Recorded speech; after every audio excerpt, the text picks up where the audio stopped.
Hey everyone, my name's Grant Egginton, and my wife Mel and I have got a podcast and a Facebook group called Raising Amazing Families. So what is Raising Amazing Families? Well, let me go back a number of years ago when Mel and I first got married, back in 2004. We were driving along on our honeymoon on the South Island of New Zealand and decided to do our family goals. And as we were driving along and we're putting our goals down, I had a bit of an epiphany that, or a sense of realization that I had a major responsibility now as a new husband. So we'd only been married for the best part of 2 weeks. And I realized that I needed to take responsibility for more than just myself, that I now had a responsibility for my wife, my new bride. And the more I thought about it in terms of listing out our goals for the next 2, 5 and 10 years, I realised that I was, at some point in the future, going to have the responsibility to look after our children. And at that point, I didn't know how many kids we're going to have, whether it was 1, 2, 3 or 10. But I knew that I was going to have to take responsibility as the father and the husband of the house. And the thing that I started to actually get a little nervous about was, how do I come up with a set of values, morals, ethics, some lessons for life that would teach our kids what it means to be a good person, a good human being.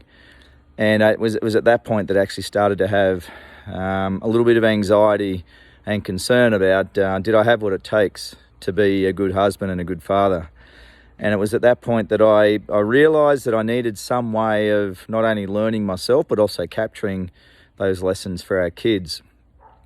Fast forward to 2019, and we've now got 3 kids, a 14, a 12 and a 10-year-old, or back then they were 13, 11 and 9.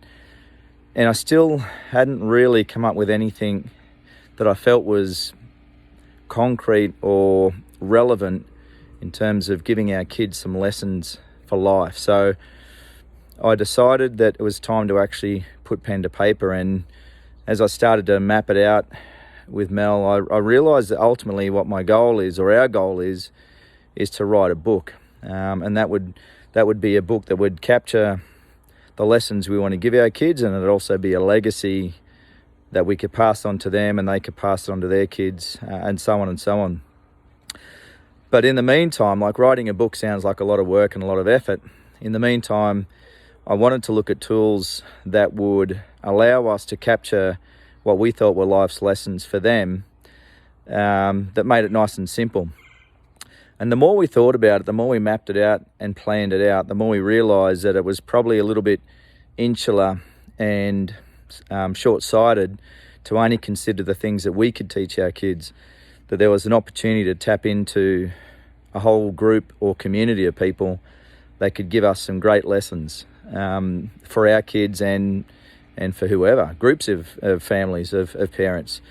And hence we created the group. Now, the original name was Lessons for Our Family, and to cut a long story short, we ended up changing the name to Raising Amazing Families so that it was a bit more self-explanatory what the group was all about. And so we launched, at a very similar time, we launched a Facebook group called Raising Amazing Families, as well as a podcast. And so they're the 2 platforms that we use these days.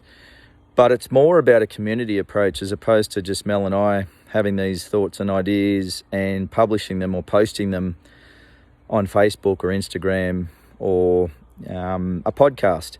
And so we want to make it very much in fact, we've changed the intent. It's less about the lessons we give our kids and more about having a community that we can tap into for sharing ideas and solutions. And there's been some great shares, and it's a really great group. And so we want to make sure that we encourage people to join the group, but we also want to make sure we get the right group of, the right person or people to join our group. And so what I want to encourage people today is take a look at the group, have a look at what we've got to offer, and if you think it's right for you, then you can hit the sign up button and apply to join the group. And like I said, we've also got a podcast, and we publish probably once a week on average, a few gaps here and there, but we publish once a week on average, and it's on relevant topics. Like the most recent one was all about if schools are closing as a result of coronavirus, how do you keep your kids gainfully engaged and connected, and how do you stay connected as a family. So hence the idea of this video is to give you a sense of, one, what the group is all about, and two, if it's something that you think you'd like to be part of, then we'd love for you to apply to join the group. All right, take a look and hit the sign up button and go from there. Thanks guys, see ya.